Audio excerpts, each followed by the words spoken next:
Thanks for joining us today. Wonderful. Thank you very much. As we were talking a little earlier, CEO Council is a new council that was created about 3 years ago.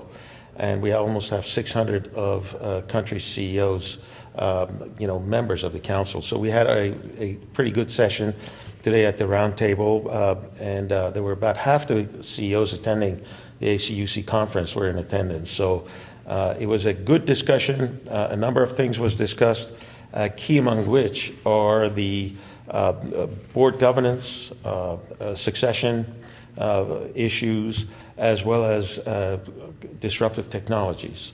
Those are some of the key things that it seems that is on the CEO's minds these days. What do you think are driving these issues? Good question.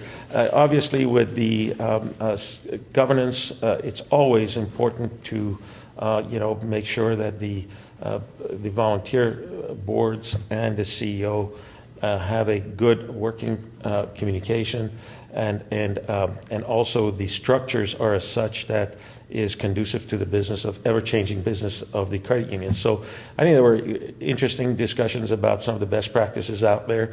There was also, deeper conversation about succession planning. As we all know, we are a number of CEOs will be retiring over the next 5 years. So we need to plan for it, and we need to be prepared for it. Same goes with the boards, by the way.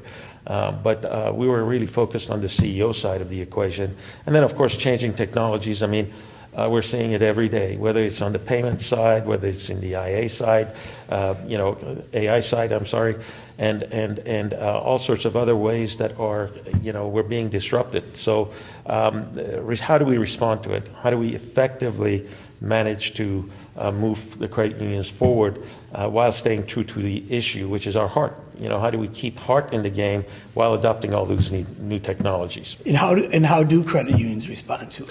That's a good question. Or how are they responding to it? That's a good question. I think, and the reason I say that is because our session was only about an hour long today. So we were able to talk about identifying and sharing some of the ideas around, but I don't think we came up, or you can ever come up with the final answer. But that's something that we're going to keep dialoguing on, and we're going to talk through, and we're going to share best practices, in our various ways that we obviously engage the membership, whether it's through the roundtables like today, virtual roundtables, or white papers. All of those things are things that we're trying to basically engage and find answers to these very key questions. Is there any advice you can offer our listeners today?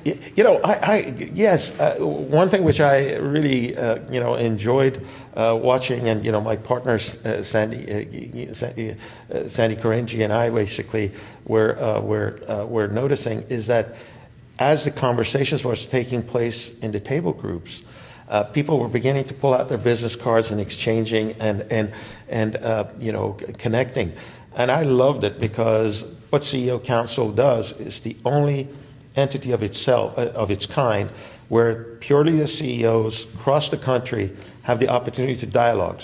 Whether you're talking about your succession issues, or your governance opportunities, or your technology, whether you're in East Coast or West Coast or Central U.S., doesn't matter. We all are going through similar things, and it's always nice to be able to call a friend across country, sure, and basically get some of the answers that you may be uncomfortable necessarily, asking someone whom you get a chance to see day to day. So I think in that regard, I think it was really, interesting to see how that comes to work, and the magic of connection takes place. And that's what we like to hear too at CUNA, and that's what the councils in CUNA are all about. So that's wonderful to hear that. Yeah, I really appreciate the fact that CUNA has put its weight and support behind the CEO Council. David Rohn and the rest of the team are doing an outstanding job. And Rudy Pereira, who's the new chair of the Council, and the rest of the executive committee members who are elected by the membership are doing a lot of the heavy lifting in ensuring that the material stays relevant and consistent as we move forward. Thanks. Is there anything else you'd like to add? Just let's connect, because it's not going to get easier. Let's evolve, learn from one another, and keep on going, because that's the magic of credit unions. And I think that if we stay true to that heart issue and the magic issue, I think we can basically do really well over the next few decades. I think that's sage advice. Nader, thank you for your time today. Thank you. Enjoyed our Yeah, conversation. thanks.